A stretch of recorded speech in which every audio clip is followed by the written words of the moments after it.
اللہ من الشیطان الرجیم بسم اللہ الرحمن الرحیم رب اشرح لی صدری ویسر لی امری واحلل عقدۃ من لسانی یفقہوا قولی صلاۃ و سلام علیک یا رسول اللہ وعلی آلہ وصحبہ حبیب اللہ۔ جن لوگوں کا تعلق شوبز انڈسٹری سے، یعنی وہ ڈرامے بناتے ہیں، فلمیں بناتے ہیں، فلموں کے اندر کام کرتے ہیں، ڈراموں کے اندر کام کرتے ہیں، وہ میل ہیں فیمیل ہیں، جس وقت رمضان المبارک آتا ہے تو وہ سحر اور جو افطار کی ٹرانسمیشن ہوتی ہیں ان کے اندر وہ حصہ لیتے ہیں، مذہبی باتیں کرتے ہیں، دین اسلام کے اوپر وہ گفتگو کرتے ہیں۔ آیا ان کو یہ گفتگو کرنی چاہیے یا نہیں کرنی چاہیے؟ اسی طریقے سے محرم الحرام کا مہینہ ہوتا ہے، تب بھی یہ جو ہماری فنکار برادری ہے یہ باقاعدہ آتے ہیں، پروگرام کرتے ہیں، ان کے اندر مرثیے پڑھتے ہیں، نوحے پڑھتے ہیں، اسی طریقے سے کربلا کے تذکرے کرتے ہیں، رمضان المبارک کے اندر پھر دین اسلام کی باتیں کرتے ہیں، قرآن کی باتیں کرتے ہیں۔ آیا ان کو یہ گفتگو کرنی چاہیے یا نہیں چاہیے؟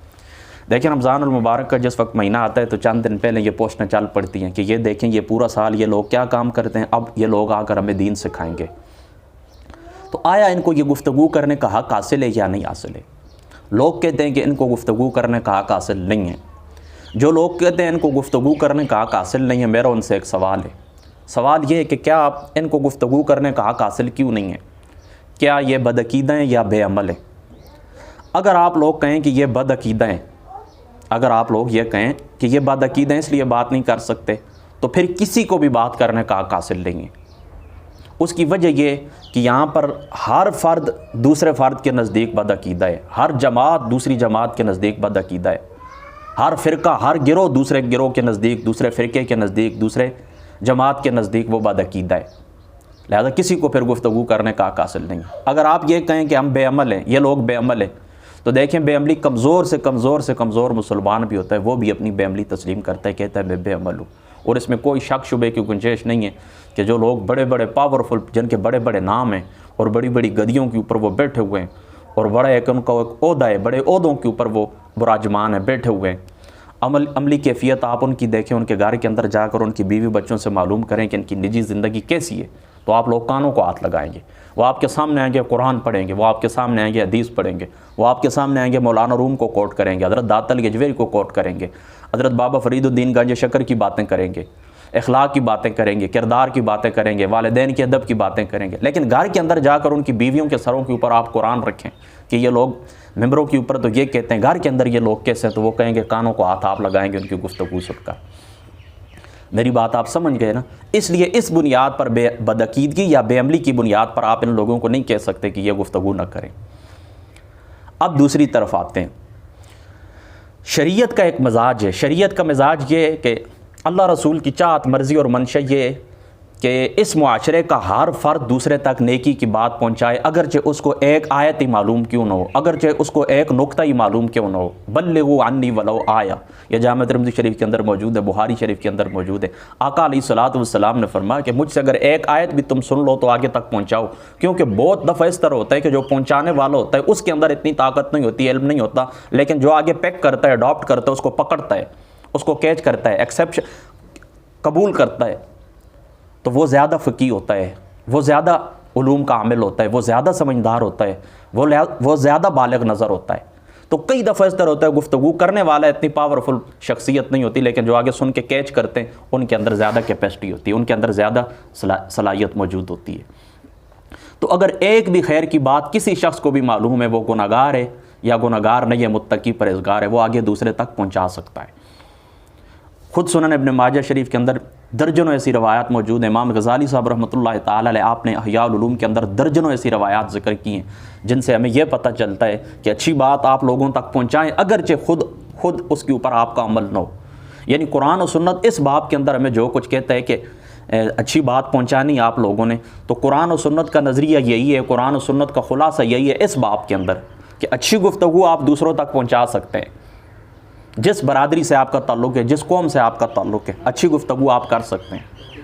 تو اس بنیاد کے اوپر اگر ان لوگوں کا اپنا عمل نہیں بھی ہے تو ان کو بات کرنے کا حق حاصل ہے۔ ہاں، ایک بات ضرور ہے کہ داعی کی جو صفات ہوتی ہیں، دعوت دینے والے کی جو صفات ہوتی ہیں، اگر وہ صفات اس شخصیت کے اندر پائی جائیں، داعی کے اندر پائی جائیں، تو اس کی دعوت مؤثر ہوگی، اس کی گفتگو کے اندر اثر ہوگا۔ مثال کے طور پر میں آپ کو ایک بات کہتا ہوں، میں آپ کو کہتا ہوں سر کے اوپر ٹوپی پہنا کریں، سر کے اوپر دوپٹہ پہنا کریں۔ اگر میرا خود اس کے اوپر عمل نہیں ہے، میرا خود اس کے اوپر، یعنی خود میں سر کے اوپر ٹوپی میں نہیں پہنتا، خود میرا اس کے اوپر عمل نہیں ہے، لیکن آپ کو کہتا ہوں کہ یہ کام کریں، تو یہ بات درست ہے، آپ اس کے اوپر عمل کریں، آپ کو ثواب ملے گا۔ لیکن ہوگا یہ کہ میری اس بات کا اثر نہیں ہوگا، گفتگو میں نے ٹھیک کی ہے، گفتگو کرنے کا مجھے حق بھی حاصل ہے، فریڈم آف اسپیچ جو اسلام بھی دیتا ہے، جو قانون بھی دیتا ہے، اس کے تحت یہ بات درست ہے، لیکن یہ بات کنفرم ہے کہ وہ بات مؤثر نہیں ہوگی، اس بات کے اندر اثر نہیں ہوگا، یعنی خود جس بات کے اوپر میرا عمل نہیں ہوگا وہ بات میں آگے کروں گا، اس کے اندر اثر نہیں ہوگا۔ اَتَأْمُرُونَ النَّاسَ بِالْبِرِّ وَتَنْسَوْنَ أَنفُسَكُمْ، اللہ تعالیٰ فرماتے ہیں دوسروں کو نیکی کی بات کرتے ہو اور خود اس کے اوپر عمل نہیں کرتے ہو۔ تو چاہیے یہ کہ جو بندہ دعوت دے، جو بندہ خیر کی بات کرے، اللہ تعالیٰ کی طرف بلائے، قرآن کی طرف بلائے، نصیحت کرے، اس کو چاہیے کہ اس کے اندر خود بھی دائی والی جو صفات ہیں، دعوت اللہ دینے والے شخص کی جو صفات ہوتی ہیں وہ صفات اس کے اندر ہونی چاہیے، اور ان صفات میں سے ایک صفت یہ بھی ہے کہ اپنی بات کے اوپر عمل بھی ہونا چاہیے، یعنی اس طرح نہیں ہونا چاہیے کہ چند دن آپ نیک بن جائیں، اچھے خوبصورت دوپٹے سر پر پہن لیں، خوبصورت داڑیاں رکھ لیں، خوبصورت چہرے سر کے اوپر ٹوپیاں پہن لیں، اور باقی 11 مہینے آپ گناہوں کے اندر مبتلا ہو جائیں، اس طرح بھی نہیں ہونا چاہیے۔ تو ان لوگوں کو بھی چاہیے کہ جو لوگ ان کو دعوت سے منع کرتے ہیں وہ بھی اپنی بات کے اوپر غور کریں، دعوت دینی چاہیے، اور جو لوگ دعوت دیتے ہیں ان کو چاہیے کہ اپنے اندر اچھے خصائل پیدا کریں، نیکی کی بات کریں، پھر نیکی کے اوپر خود آپ کا عمل بھی ہونا چاہیے۔ تیسری بات یہ یاد رکھیں کہ ان کو بات کرنے کی اجازت اس لیے بھی میں اس حق میں ہوں کہ یہ بات آپ لوگوں کے ذہن کے اندر رہے کہ ان باتوں کا ایک نور ہوتا ہے، بندہ گناہگار آدمی بھی ہوتا ہے نا، گناہگار آدمی بھی ہوتا ہے، جس وقت وہ اچھی باتیں کرنا شروع ہو جاتا ہے، زبان سے کرتا ہے، صرف اس کی زبان تر رہتی ہے اللہ کے ذکر سے، رسول اللہ کے ذکر سے، قرآن کے ذکر سے، صالحین کے ذکر سے، اس کی زبان تر رہتی ہے، تو اس کا بھی ایک نور ہوتا ہے، وہ دل کے اندر جا کر اثر کرتا ہے، پھر اس نور کی یہ طاقت ہوتی ہے کہ بندہ برائیاں چھوڑ دیتا ہے۔ یعنی ایک ماہ کے اندر جو بندہ نیک بننے کی کوشش کرتا ہے، نیک ہوتا نہیں ہے لیکن نیکوں والا گٹ اپ اپنا لیتا ہے، اچھے لباس پہنتا ہے، اسلامی لباس پہنتا ہے، اسلامی اخلاق والی باتیں کرتا ہے، تو ان باتوں کا بھی ایک نور ہوتا ہے، اور جا کر آخر کار وہ برائی ان سے چھوٹ جاتی ہے۔ تو ان کو یہ گفتگو کرنے دیں، آخر اللہ پاک کرے گا کہ ایک دن اس کا اثر ہوگا، یہ معاملات چھوڑ دیں گے۔ کئی صوفیاء کرام کو میں نے دیکھا، وہ کہتے ہیں علم ہم نے سٹارٹ کیا ہے، علم ہم نے حاصل کرنے کا آغاز کیا ہے، اور ہماری مرادیں کچھ اور تھیں، ہماری غرض کچھ اور تھی، یعنی علم حاصل کیا ہے، دینی علم اس لیے پڑھا ہے، دین اس لیے پڑھا ہے کہ اس سے دنیا کمائیں گے، لیکن جس وقت علم پڑھا ہے تو اس علم نے ہمارے اندر ایک ایسا نور چھوڑ دیا ہے کہ اب ہم اس غرض سے کیا ہو گئے ہیں، بے غرض ہو گئے، وہ بات اب چلی گئی، اب ہمارا راستہ دوسرا ہے۔ ہائے ہائے ہائے، جس وقت بندہ منزل کے قریب پہنچتا ہے نا، حضرت زلیخا اور حضرت یوسف کا قصہ اگر آپ نے پڑھو نا، تو جس وقت وہ اللہ تعالیٰ کی ذات سے طلب کرتی نہیں، آخر جس وقت اللہ تعالیٰ کی ذات اقدس مل گئی، ابتدا راستہ تو کچھ اور تھا ابتدا کے اندر، لیکن جب اللہ تعالیٰ کی ذات مل گئی تو حضرت یوسف علیہ السلام کی ذات اقدس، ان کا وہ جو حسن تھا وہ بھی اب اس طرح کا معاملات نہیں رہے تھے۔ تو ابتدا کے اندر یاد رکھے، بندہ ایک راستے کے اوپر چلتا ہے، نیت کچھ اور ہوتی ہے، لیکن وہ چیز، وہ جو ستھری چیز کو حاصل کرنے کے لیے آگے بڑھا تھا، اس ستھری چیز کا اثر یہ ہوتا ہے کہ پھر بندہ جو غرض تھی وہ چلی جاتی ہے انسان سے، وہ جو معاملات ہوتے ہیں وہ دفع ہو جاتے ہیں، دور ہو جاتے ہیں۔ تو اس اچھی گفتگو کا ایک نور ہوتا ہے، نور کیا اثر کرتا ہے کہ آخر کار جا کر بندہ ان برائیوں کو چھوڑ دیتا ہے۔ اور میں ان لوگوں کے بارے میں جو بات جانتا ہوں، یہ جتنے بھی فنکار برادری ہوتی ہے، دیکھیں نہ ان کے مجھے بہت سارے معاملات سے اختلاف ہے، ظاہری سی بات ہے، بے پردگی، بنیادی بے پردگی ہے، اس کی کون اجازت دے سکتا ہے؟ نہ اللہ رسول اجازت دیتے ہیں، نہ ہمارے ملک کی قوانین اس چیز کی اجازت دیتے ہیں، یعنی نہ لا آف لینڈ، زمین کا قانون اس بات کی اجازت دیتا ہے، نہ اللہ کا قانون اس بات کی اجازت دیتا ہے کہ بے پردہ لوگ ایک دوسرے سے ملیں، بے حیائی کی باتیں ہوں، کون اجازت دیتا ہے؟ ان کی کمائی کس طرح ہوتی ہے یہ آپ لوگ بھی جانتے ہیں، میں بھی جانتا ہوں، ان کی کمائی کا حکم کیا ہے، حلال ہے یا حرام ہے، یہ بھی آپ لوگ جانتے ہیں، میں بھی اچھی طرح جانتا ہوں۔ لیکن ایک بات میں پکی جانتا ہوں ان لوگوں کے بارے میں، اکثریت ان لوگوں میں اس طرح ہوتے ہیں، یہ بڑے صاف دل لوگ ہوتے ہیں، سر کے اوپر ان کے دوپٹے تو نہیں ہوتے خواتین کے، میں جانتا ہوں،